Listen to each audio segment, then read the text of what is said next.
It's so nice to meet you, and welcome to my podcast, Gail Jewell's Animal Hub. And Chris, I Thanks so much for located having you, me. well, I found you on TikTok.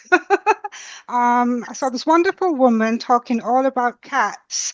And what I really loved about you was the content, it was very authentic, it was very relatable, and it was kind of like spoke to the kind of challenges that all of us cat mums have. So I thought it'd be Yeah. lovely to have you on as a guest. So if you could just please introduce yourself to our listeners to begin, that would be a great start. Sure. Thanks so much for having me, Gail. I'm really happy to be here. I'm Chris. I'm a cat behaviorist. You can find me on TikTok, Instagram, and Facebook. I have a cat sitting company called Slow Blinks Cat Sitting. So you'll find me under that or Slow Blinks by Chris. I work with clients all the time on different kinds of cat behavior issues, and most of my content is about cat behavior. Okay, then. So let's begin really with the most important question for me. Well, they're all important, but this one in particular was what made you choose to kind of like focus your career with cats and particularly cat behavioral, the things that go on with cats, entering the cat's Yeah. world. Well, I kind of feel like my whole life was preparing me for this. I've always been a cat person. I grew up with cats. I always had my own cats. At one point, I moved into a house where there was already a feral cat colony living in the backyard, and so I became a colony feeder. I started doing TNR to keep the colony under control. I was fostering and bottle feeding. I started doing feline socialization at the shelter. And so it went from, I was always a cat person, and then I became a really experienced cat person.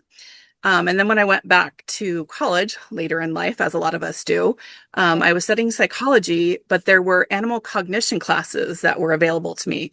And I became really fascinated with that and took all of the animal cognition classes that I could. And that kind of sparked my love for cat behavior. I was already a big cat person. I was already kind of working with and knowledgeable about cats, but this was a whole new kind of world of cat behavior, and I became kind of obsessed with it. Yeah. And I started learning everything that I could, taking different courses, doing research. And then a few years later, I started my cat sitting company. And having that experience of being in people's homes every day, working one-on-one with cats, I got this really rare opportunity to see how cats are affected like in real time, to see Yes. how their environment affects them and how different techniques affect them. And it just was a really interesting chance for me to kind of see in person how things work rather than in theory.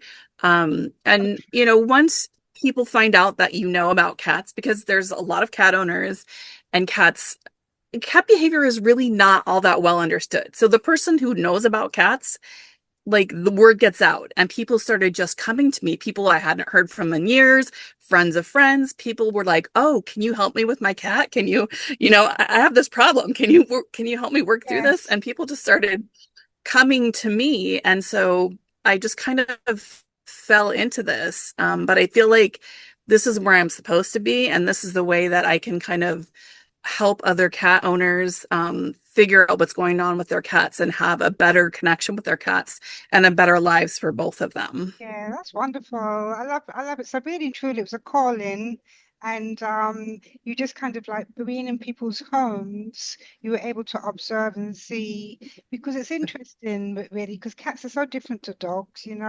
Sometimes I think with Yeah. dogs it's you can recognize their behavior and understand what's going on with them a lot more. But with cats, they tend to have this kind of mystery around them and they can be a bit, I don't know if the word's secretive, but they have a different type of body language and behavior. So I think to Yeah. be a cat behaviorist, you have to be very observant and also very in tune to cats as well. So thank you for that intro. And moving on now, I'd like to kind of like look a little bit more now. Specifically, you said you go into people's homes and you observe and see what's going on with their cats, and how to correct certain things, or is it the owners that need the training, but more so than the cats, Chris? It is. I don't work with cats, so I work totally virtually now. I started doing this because I was cat sitting and I could see the cats, and work with them that way. But the way that I work now, it's all virtually because I don't need to interact with the cats. I don't need to necessarily be in the environment. I do a video tour of the home so that I can see where all the resources are placed because that is important. But no, I am working with the cat. I mean, with the owner rather than the cat, Yeah, because the reality is the cat and the cat is just being a cat. The owner is the one that's going to make the difference. The problem isn't the cat. The problem is your perception of the cat. And so right. you have to create the environment and the lifestyle that's going to support a different kind of behavior from your cat. The changes Yeah, have to come from us. We're the ones that are creating the lifestyle and the environment of our cat. And yeah. that's what the problem is. Yeah, and it's because we've kind of domesticated them as well. Back in the day, cats were really kept as mouses. All over the world they served a Mhm. function, and now we're making them more our pets.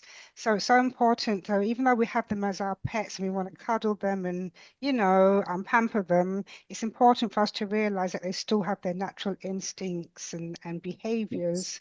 And I guess when they're not able to express those natural behaviors, that's when we see these different things occurring. The one I know I had sent you some questions to have a look at. One of the things that I had asked you, which I find quite amusing, and I think all of us as cat parents can relate to, is this thing called zoomies. Now I know this is not really like a serious cat problem, but what is it that causes the cats to have this thing where they want to run around at 3 in the morning, zooming around? What's that all about, Chris?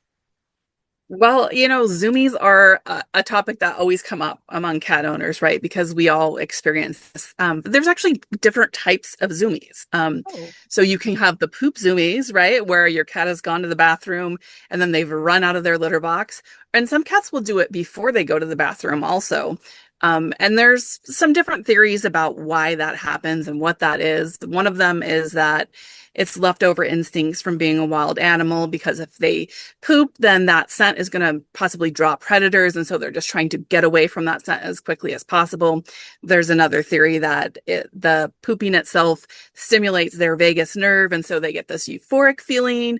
There's a couple other theories. Nobody knows for sure exactly what that's going on, but that's something that is really common among cats is to zoom yeah, after they've gone to the bathroom. yeah, I Then can there's relate other to kinds of that. zoomies, I have right? four Yeah, I mean, it's cats. just like us. But I have one of my cats, Sheba, my eldest cat. Now she's one of the cats. She doesn't do the zoomies when she uses the litter box. She stays there till everything's covered and covered more. She spends a long time in the litter box, scratching, scratching, scratching. And I'm just like, Sheba, what are you doing? It's covered, and I've still got to flush it down the toilet anyway. But my other cats, they do exactly what you said. They will go in and then quick scratch and then run out. And I'm just like, what's that all about? It's almost like they're trying to get away from it. So that's interesting. So you're saying that it's a kind of like built-in instinct that's passed down from them historically or genetically or something like that. We think so, possibly. But there's Okay. also other kinds of zoomies. You mentioned middle of the night. Well, they've actually done some studies, and they found that cats do have these kind of random bursts of energy. They call them fraps. And if you see your cat just randomly zooming around, that might just be what this is. They have some pent-up Okay. energy, and that's their way to get it out. But a lot of people will talk about middle of the night zoomies, which you mentioned. So if your cat is doing this in the middle of the night, most nights around the same time, that's not random. Okay. So what could be happening is that your cat actually is understimulated and it just needs more stimulation regularly during the day. I Right. actually wrote a guide about this because it's such a big problem because we take our cats that are wild animals, we keep them inside, and then we're not providing the stimulation that they need. So, a daytime play routine can help if your cat is having middle of the night zoomies on a regular basis. Okay, then. So, on that note, then, what kind of things can people be doing to keep their cats stimulated during the day to prevent this? Especially if you've got to be up at 6 o'clock in the morning to start work and your cat's kept you awake for half the night. What can we be doing during the day? Especially if we, again, if we are out at work or whatever, what kind of things can we leave for the cats to keep them feeling enriched and so forth? Well, part of it is just setting up an environment that really allows them to explore and be the animals that they need to be. So, creating vertical spaces for our cats. Cats in nature would be up in a tree somewhere. Okay. That's where they feel most comfortable. That's where they know a predator is not going to get to them. That's where they can see all of their prey moving on the ground. A cat who is up high usually feels comfortable and confident and will have less behaviors. But when we're talking about high vertical spaces, some people will say like, oh, well, I have a cat tree, and it's like 3 feet high. When I say vertical space, I'm talking 5 feet and above. Like your cat really wants to be up in the air looking down at you, and you might have a cat tree, but if your cat could design, where can you add more vertical space to kind of meet them in the middle there? These can be done on their own. Things like puzzle feeders, lick mats. You can create your own enrichment activities. You can take like a lickable treat, water it down, put it in an ice cube tray, and then give them a couple ice cubes in a bowl to play with. You can create things with string and treats. You can hide treats around your house. There's all kinds of different ways that you can create enrichment, but um, just having like the framework of a lifestyle that allows them to explore and to use their natural instincts that they have is a great place to start. I always recommend a twice a day play routine, which I know can sound a little overwhelming, but for cats, we're talking 5 to 15 minutes twice a day. They're probably Okay. Having technical issues here. That's why you see me fiddling um, with the headset. So part of you cut off then. I'm not sure what happened. But what I did hear you mention, and I found this interesting, is they like to, you say 5 foot high. And so when we say high, they like to be able to look down, not look down on us, but look yes. down figuratively speaking. And that's interesting because one of my Yeah. cats, Arista, the one who I was talking about before we began the podcast, she loves to be up in my wardrobe. It's her quiet space where she goes at night, and also during the day she likes to go there. And it's very handy because the other cats can't get there. She's a very lean, very long-legged type of cat, and she tends to go up high, and she likes to eat up there as well sometimes because she's a slow Hmm. eater. So she's undisturbed, and it gives her a sense of feeling safe. So that's something that I find interesting. So what you're saying basically is one of the Hmm. things that we can do is when we buy our cat trees and things, we can create high up spaces. I know I've watched videos where people create something running along the wall, and you see the cats kind of like running all around the living room on this like ledge, and things like that. So I think that's quite interesting. Can you hear me, Chris? Did you hear me then? Hmm. Can you hear me? Yeah, absolutely. Cat climbing walls are, Good, good, good. It's the yeah, I think I'm internet's having some I'm using issues. my Bluetooth with this recording, so sorry to our watchers if the quality is not as good as it should be, but this is a really great conversation, nevertheless. So moving on, we talked about the zoomies, we I talked keep about the getting litter frozen. box issues with cats, and the next thing is understanding cats' behavior.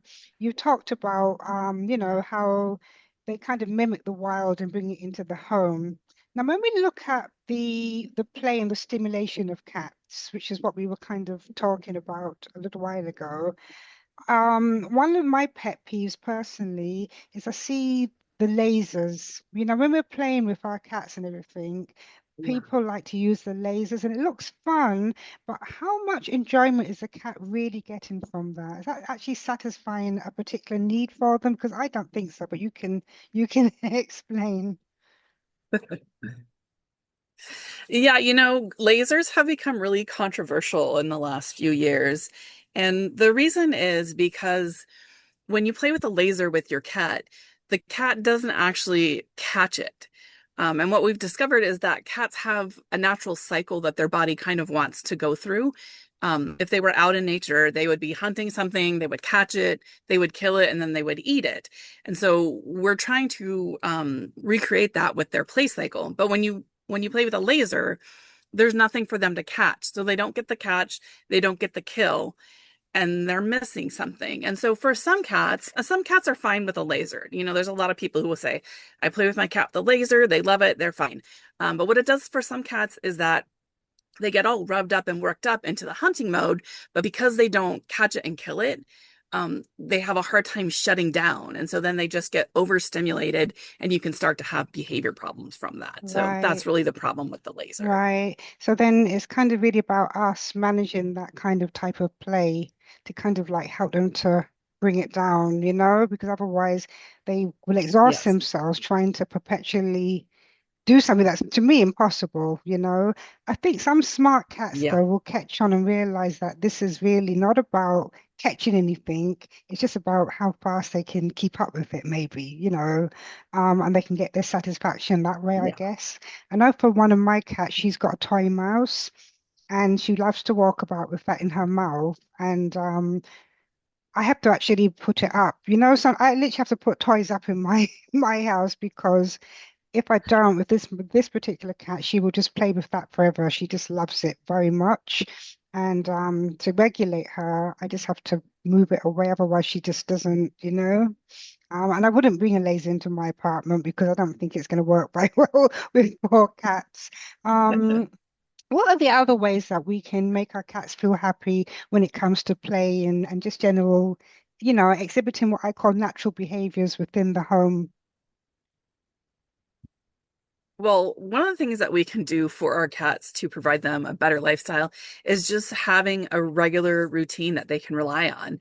Cats are really good at noticing patterns, and they seem to really enjoy being able to predict something. And so if you have regular patterns of, meals, sleeping times, play time, enrichment time, snuggle time, if you have all of these little kind of points throughout their day that they can rely on, it helps them to kind of regulate themselves and be much more calm and adaptable to things. So I think that's really an important thing that is kind of, I think, a new idea in cat behavior that our cats actually need regular routines. I'm working with a lot of clients right now who didn't realize one of their big problems with their cat's behavior is that their cats couldn't rely on any kind of a routine or structure to their Right, day. yeah. And so they were having these behaviors because they're just confused. Like they don't have anything to kind of um, structure their day in any way. And that can be creating a lot of problems for cat owners. Yeah, I'm glad that you've touched on that because I think we sometimes maybe take it for granted,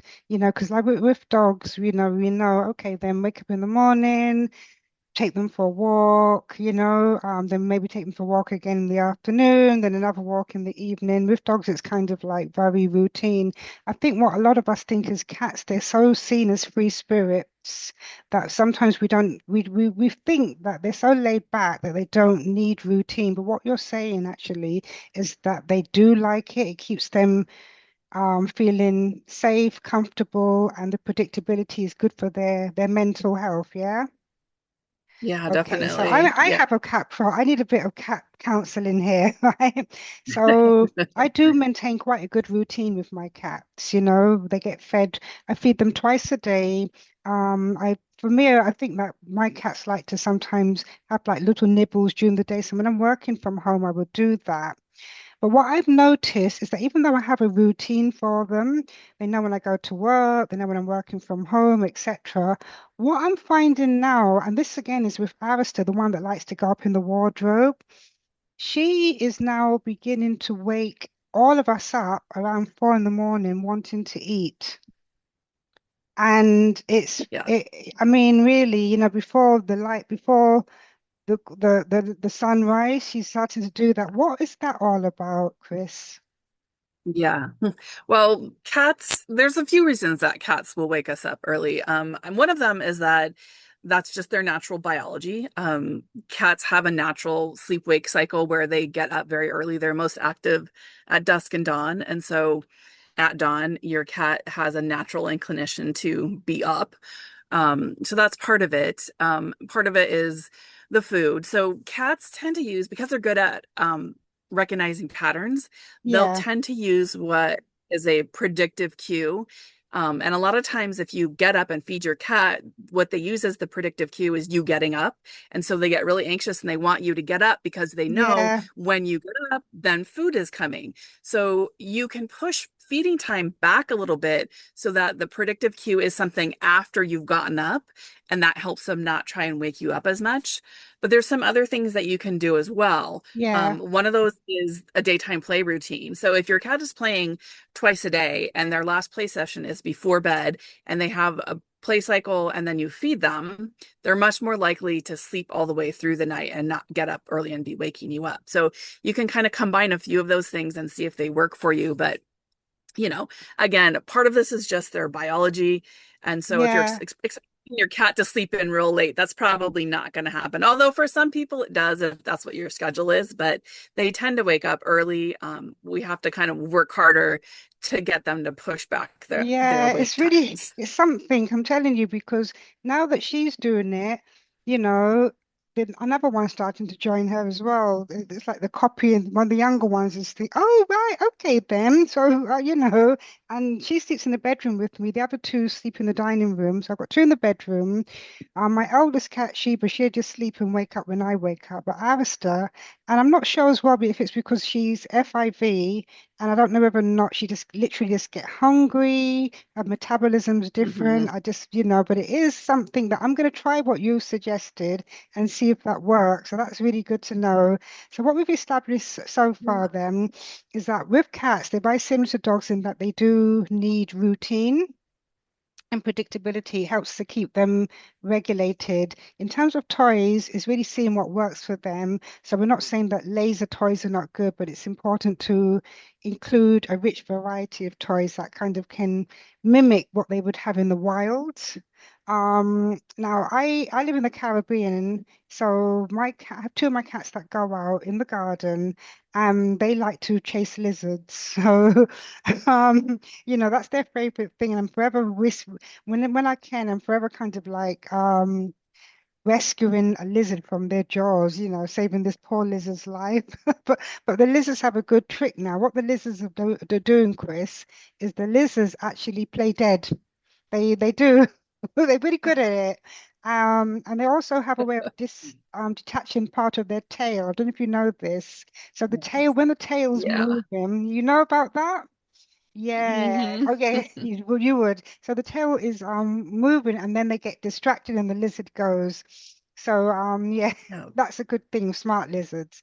Um, so yes. the next thing, moving on, is looking at the life stages of cats, Chris. Yeah. So how do a cat's needs change from kitten going into their seniors, as they transition? When Let's start with the kittens. What are the basic things? I just got my new kitten. What are the basic things that I need to make that kitten happy from the get-go? Well, I mean, just like any cat, your kitten is going to need certain things, right? A litter box, beds, toys, water.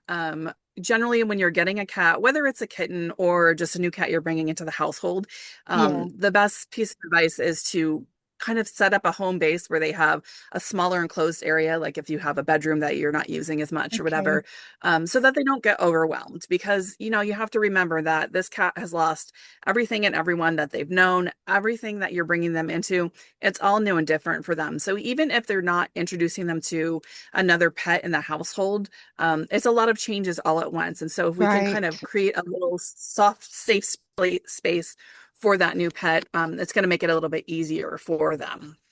But kittens in particular, number one, that they're small. And so we have to remember that when we're buying things for our kittens. So when you look at litter boxes, you need something that's got a lower entry that they can get into. Right.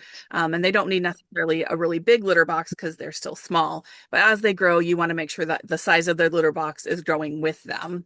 And again, if you have like furniture that the cat is getting up on or a litter robot, you can Okay. get the little stair steps so that it's easier for them when they're smaller to get up. And of course, then nutrition is going to be different from for a kitten as opposed to an Yeah. adult cat, as opposed to a senior cat. So they have different dietary and nutritional needs. Just make sure that you are getting something when you get food for them that's specifically designed for a kitten that has all of the proper complete nutrition so that they can grow and change like they need to. All righty. And looking at the nutritions for kittens, how often should people be feeding? 'Cause I know, like with adult cats, people may just feed them once a day, maybe twice a day. But with kittens, how often should we be feeding them? And don't get too medical, but how much, if you're able to say that, and how often? Um, Kittens should have access to food all the time. So a good way to feed your kitten is to have kitten kibble available all the time for your kitten, and then to feed them meals every few hours. Every If two kittens are hours. kind of not every 2 hours, but every few hours. Oh, okay. So depending on the age of your kitten, probably like four times a day when they're younger. Um, I actually feel like that's better for even adult cats, is to have smaller meals throughout the day. I find that cats that eat that way, they never get super, super hungry, and I see less behavior problems. Yeah. So if you're struggling with behavior, think about spreading their meals out. You don't have to give them more food. We don't want to overfeed our cats, but if you can give them smaller meals several times throughout the day, I think it helps a lot of times because they never get super, super hungry. They get hangry just like we do, right? Oh, right. Yeah, So yeah. smaller meals And they throughout the don't. day is a better way to eat. Yeah, so they wouldn't overeat them. They know how, because I guess I worry that people may have is that if they put food, leave the food, the cat's just going to eat, eat, eat, but they won't. They stop when they're full, they stop. Yeah.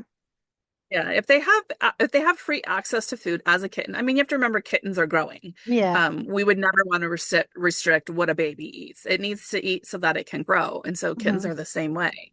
Okay. They'll eat what they need to, and they'll grow into it. Okay, that's good. That's good to know. It's really good to know. And it goes without saying, for persons, because some people may be watching and never had a cat and be thinking of one. So obviously you'll speak to your vet about things like Yes. worming, vaccinations. We're not going to cover that here, but that's something that you as a pet owner will discuss with your vet. So, Yes. but they do need to have those things as well looked at. And our seniors, because I have a senior, she's not too senior yet, but she's about 11. Yeah. What are we looking at with their nutritional needs as they get older? Yeah, 10 and up are senior cats, and their nutritional needs do change as well. And so we need to adapt with them. I mean, just Right. like ours do, as humans. So as you get older, what you need changes. And so if you have a senior cat, make sure that you're talking to your vet about what to feed them. But there are specific foods out there that are just for senior cats. And so those are products that you can look at and see if those are going to meet your nutritional needs for your cat. I mean, I have two cats that are seniors, and when one of my cats like kind of transitioned into her senior years, she was having some issues where her fur was losing its luster. It wasn't as long. She Yeah. was just not as playful. And, Oh, I just saw some changes in her. And I made some changes in her diet, and it really has affected her in a good way. She's looking better. She's feeling better. And I think a lot of times, we forget and we don't address those changes with our cats as they're getting up in their years. And it's important not just to change their diet, but also the vets recommend more frequent vet visits also because as your cat ages, they're more likely hmm. to have some kind of a health issue come up. And so Yeah. all of those things are important to do as they get older. And then also, as they get older, it affects their mobility as well. And so just like your kitten might need a lower entry litter box, your senior cat might also need a lower entry litter box That's or some true. stairs help them get up and around. They develop arthritis as well. There are new treatments available for that, which is wonderful. But just remember that your cat is getting older, and even though they may seem like they're still a kitten, they're not, and their body is changing. Yeah. I find that with my senior, she's sleeping a lot more. She can still run and play, but I find that she sleeps more than the others, and she's eating a little bit less. And there's so much stuff on the internet. It can get very confusing for people, I think, because and then we hear these scary things like diabetes, kidney problems, even dementia. I've heard about that with cats now and things. So I think a lot of persons get very anxious when their cats are getting older, if they see any slight change, you know what I mean? So what are the things that we should be looking at in terms of changes in behavior, not just for senior cats, Chris, really for cats in general. That when it's time, for the vet basically to call the vet. What should we be looking for? Well, any change in your cat's behavior really warrants a vet visit, and it's because our cats are good at hiding when things are going on. They're not as demonstrative as dogs are. If your dog is barking all the time, you know something is going on. But our Yeah, cats don't do that. They hide things much better. And so, anytime you have a change in behavior, especially if there's a change in the litter box behavior, appetite, yeah, or sleep, you want to see your vet. But really, any kind of change in behavior, if you look at your cat and you're like, gosh, my cat just seems a little bit off, take them to the vet. okay, Have a full physical done and make sure there's not anything medical going on because there's lots of things that can happen. And a lot of times our cats aren't going to have some big, sign out there saying, hey, this is what's going on. And you may not find out until you go to the vet and yeah, they do a okay. test and you get some results back. That is good. That's good, important information there. And as I mentioned, I live in a hot climate, but we people have cats all over the world, cold climates and that. And one of the things that I'm always looking at is their water intake. Now, I'm in a hot country, so my cats tend to drink, but water is very important. It's important to have water accessible for cats at all time, correct? Yes. Yeah, water is important for our cats. And I always recommend kind of spreading water sources throughout your living Okay. space, wherever your cats are spending time. And to try and have different forms of water available. So you can have fountains, you can have bowls, you can have enrichment activities that include water, like with ice cubes, like we talked about earlier, things like that. But there are going to be cats that do not drink water. Some cats, the only water intake they get is through the food that they eat. And Wow. so that's why it's really important to have wet foods for our cat. And especially because if you have a dry food only diet, your cat is at risk for a lot of different health problems that can develop as they age. So problems with their urinary tract, kidney problems, diabetes. There's all kinds of chronic health issues that can come from a dry food only diet. And so even though in the past we thought it was okay, and it can be a lot easier just to feed dry food, especially if you travel a lot, but our cats really need the moisture of a wet food diet. So some kind of wet food in their diet on a regular basis. You can add water to their wet food to also increase the hydration. Yeah, Because that's a again, great some tip. cats will drink water and some cats won't. I am really pleased that you talked about this water, and I love the idea of putting water different places for them as well, because I think is that keeps them stimulated and mimics the wild for them too, doesn't it? But Yeah. running water, why do cats love running water? Because I know, again, Arista, the one that likes to be up the top and wakes me up at 4, whenever I'm brushing my teeth and I'm in the shower, she's there. There's something about the water that she loves. So is that because it's to do with the wild?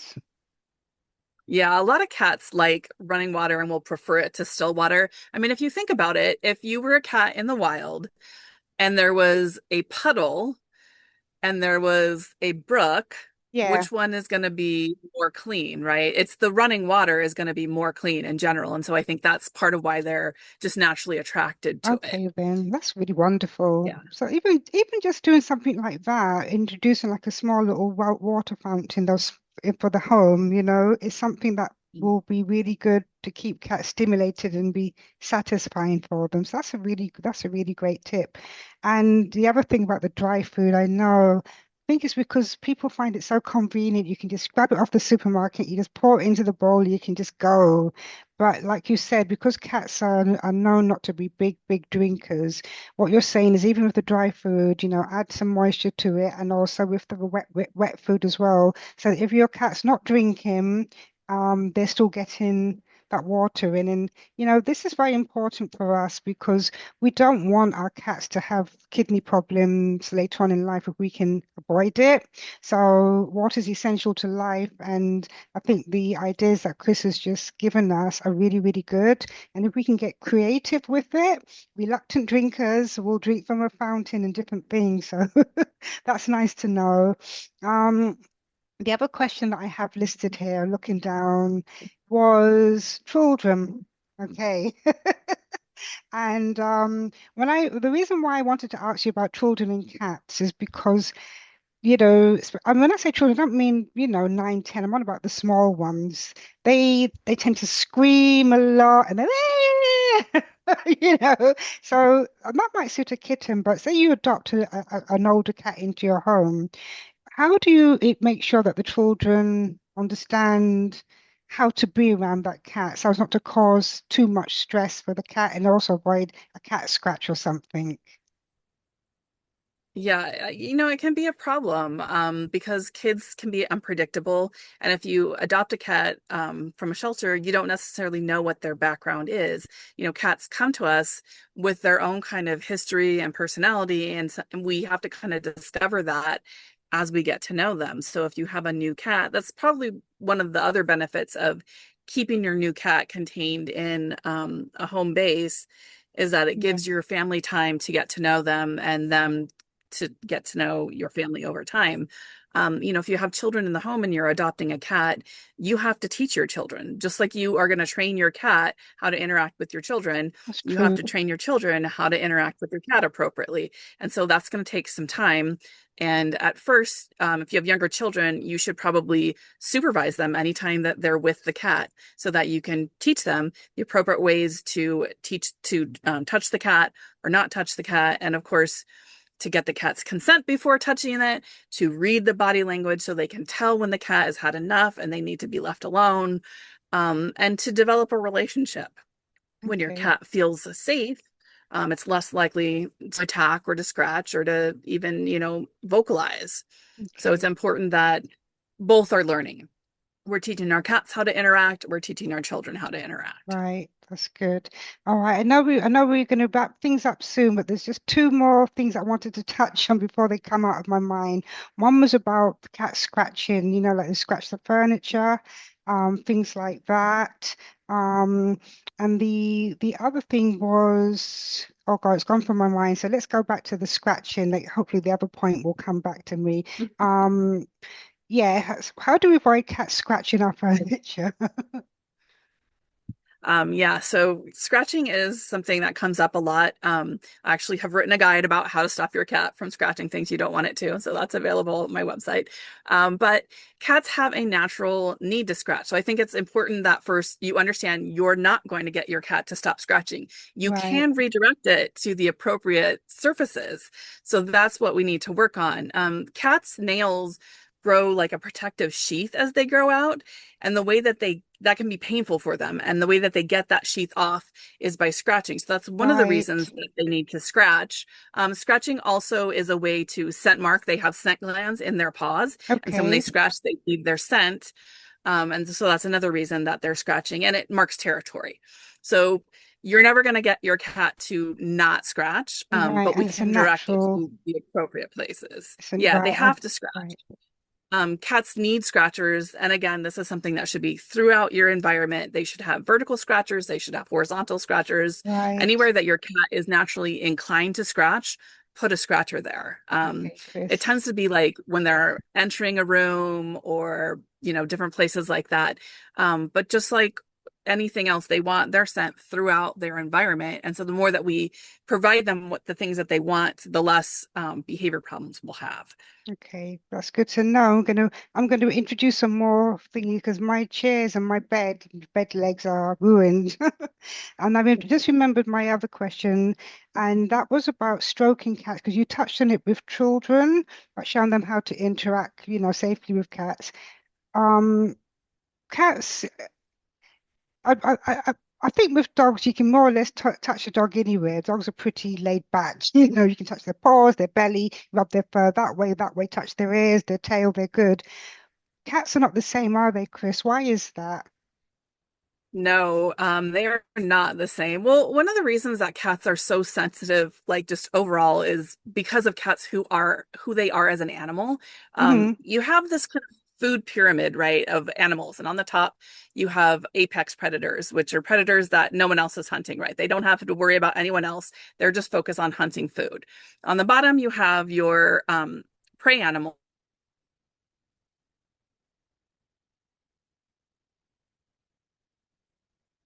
Just frozen for a moment. don't do any cuts. They're very scared of things, right? And very nervous. And then in the middle, we have our cats. Well, cats are mesopredators. They are both predator and prey, and their nervous system is designed to be hyper aware of everything all the time because of Right. that. And so our cats are just biologically designed to be sensitive. That's just who Wow. they are. And that includes them. So whereas, like you were saying, you can kind of touch a dog wherever, and most of the time they're okay. Cats have areas that they have a lot of nerve endings No that go are really areas. sensitive for Oh, them, and those are areas that, yeah, those are areas yeah. that I would advise not petting your cat. So that would be their tail, their paws, and their stomach. Those Okay. are general areas that tend to be more After, sensitive for our cats. When I pet a cat, first of all, I'm going to ask for consent first. So I'm going to put my hand out, let them sniff me, and let them tell me if they want to be touched. And that's right. a really good thing to teach, especially kids, to, ask first if it's okay, just How do like you you would ask a ask, person. Chris? How do you ask? You put your hand You out. put your hand out or some other object out, you let them smell, and if a cat wants to be pet, it will generally rub against you. Cats Right. have scent Okay. glands in their cheeks, and so if they start rubbing their cheek up against you or even their, side, they'll rub against you or they'll give a little motion of like they want to be, they kind of come towards you. That's their way of saying, yes, yes, please, you Okay. can touch me. If they don't do that, or especially if they look away or back away, they probably don't want to be touched, and it's a good Yeah. idea to give them a little space. Boundaries. Um, another thing to be aware of, Boundaries. Yeah. yes, boundaries, Yeah. exactly. But Yeah. cats also get really overstimulated really easily. And so if you're if you're petting a cat like from their head to their tail down their back, that Yeah. charges them with a lot of electricity. And sometimes it's just too much and they get overstimulated. And that can cause a cat to bite. And it's not that they're trying to tell you something or trying to, set a boundary or whatever. It's a nervous system reaction and they can't control it. So if you're petting a cat like that and you see like the eyes, the pupils dilating, the ears back, their skin starts twitching, or their tail is flicking back and forth. Those are all signs that they're getting overstimulated. But, the easiest way to avoid that is just not to pet them that way. So when Yeah. I'm petting a cat, I kind of stick to the head and neck, maybe give them a couple scratches at the base of the tail. And those are kind of the two spots that I really pet them, give them a few pets, and then I back away and I let them decide if they want more. Okay. Wow. It really, having a cat, I wouldn't say even owning a cat because we don't own them, do we? But having a cat really is about respect, isn't it? They're not the kind of animals that you can just be all over and No. demand, or make a demand that you've got to sit in my lap, you've got to this, because like I said, I have four, they're all different, and what you just said has really been a good educational lesson for me because now I understand why one of my cats, Bravery, she's the one that's got the four eyes. I'm a bit visually impaired. Now I understand a little bit why. Because when I try to pick her up, she doesn't like it. She would rub against my leg. She would rub against my leg. She would lay in the bed next to me. But if I try to pick her up, and stroke her fur. She doesn't like it at all. And sometimes I feel a bit hurt. The cats have a way of making you feel rejected. But Yes, now that you've explained it the way that they you are very have, good I at that. realize it's because it's sensitive, it's overstimulating her. And so when I'm picking her up, it's too much, it's overwhelm. Okay, that is And good to most know. Well, cats well, don't like to Chris, be picked up. I could talk a lot more about cats, right? And we may have to do a part two because there is so much. For example, the scent Yeah. marking, rubbing their heads, the blinking, their whiskers, how they use their Yeah. whiskers, you know. There's so much, how they use their tails to balance, but we can't cover everything. But what I wanted to do was just kind of like let you, is there any important things that you would like us to know or any fun facts that you'd like us to know? Please share those with us before we end this very, informative and great podcast. Well, I think the most important thing for people who have cats is really just to not just create a relationship with your cat, but to watch your cat and see how your cat reacts to things. And then, base the way that you interact with your cat on their preferences. I think a lot of times we just forget, like you were saying, you want to pick your cat up, you want to love on them, you want to, we want to do this and that, whatever. But how does your cat feel about that? We forget that they are their own separate sentient beings and that they have preferences for things. And if you treat them the way that they prefer to be treated, they're much more likely to be more loving towards you. And so if you're trying to build that kind of a relationship with your cat, it all starts with you being respectful towards your cat. Right. Okay, then. Any last final words, Chris? Thanks so much for having me. Yeah, I'm gonna, I'd like to say to people, give us your social media Oh yeah. handles again. Well, you can find me on the web at slowblinkscatsitting.com and Slow Blinks by Khris, sorry, Khris, on Instagram, Facebook, and TikTok. And TikTok, yeah. And I have to say for persons watching, I'm so sorry the internet has been not very good today, been having internet problems, but we do hope you enjoy watching. This is a really great one for cat lovers, cat moms, and cat dads, because I know you cat dads are out there. We see you. But Chris, thank you so much. Keep up the wonderful work. And I'm going to continue to Thank watch you on TikTok to learn. I'm a cat mum of four. I do foster, and there's always more to learn about cats. And the thing that I'm taking away from this is about really loving our cats. It's not just about us picking them up and cuddling them. It's not really about us at all. It's about us understanding what their needs are. And a happy once we understand what a cat's needs is, and they've all got their own personalities. So understand your cat.